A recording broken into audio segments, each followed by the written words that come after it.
And they made a calf in those days and offered sacrifice unto an idol and rejoiced in the works of their own hands. Then God turned and gave them up to the worship of the host of heaven, as it is written of the book of the prophets, So ye house of Israel, have ye offered to me slain beasts and sacrifices for the space of 40 years in the wilderness. Yea, ye took up the tabernacle of Moloch, and the star of your god Rephan, figures which ye made to worship them. And I will carry you away beyond Babylon.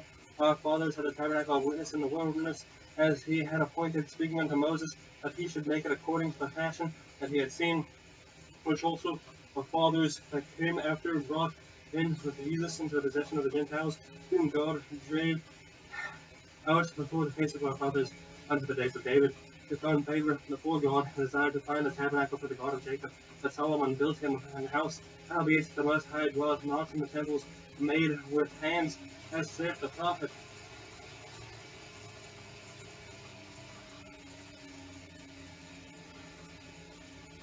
Who found favor before God, and desired to find a tabernacle for the God of Jacob, but Solomon built him an house. Howbeit the Most High dwelleth not in the temples with made hands, as saith the prophet. Heaven is my throne, and earth is my footstool.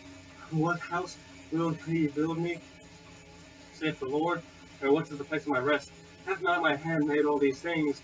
Ye stiff-necked and uncircumcised in ear, heart, and ears, ye do always resist the Holy Ghost, as your fathers did, so do ye. Which of the prophets have not your fathers persecuted? And they have slain them, which showed before the coming of just one, of whom he had been. Now the betrayers and the murderers, who have received the law by the disposition of angels, and have not kept it. When they heard these things, they were cut to the heart, and they gnashed on him with their teeth. That he, being called the Holy Ghost, looked up steadfastly into heaven, and saw the glory of God, and Jesus standing on the right hand of God. He said, Behold, I see the heavens open, and the Son of Man standing on the right hand of God. Then they cried out with a loud voice, and stooped their ears, and ran upon him with one accord, and cast him out of the city, and stoned him. And the witnesses laid down their clothes at his young man's feet, whose name was Saul. And they stoned Stephen, calling upon God, and saying, Lord Jesus, receive my spirit. And he kneeled down and cried with a loud voice, Lord, lay not this sin to their charge. And when he had said this, he fell asleep. Chapter 8. And Saul was consenting unto his death, and at that time there was a great persecution against the church, which was at Jerusalem. And they were all scattered abroad throughout the region of Judea and Samaria, except the apostles and devout men carried Stephen to his burial, and made great lamentation over him. As for Saul, he made a havoc of the church, entering into every house, and following men and women committed prison.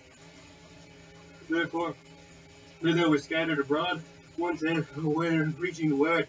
Then Philip went down to the city of Samaria and preached Christ unto them.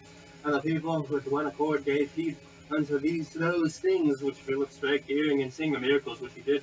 For unclean spirits, crying with loud voice, came out of many that were possessed with them, and many taken with palsies that were lame and were healed. And there was great joy in that city.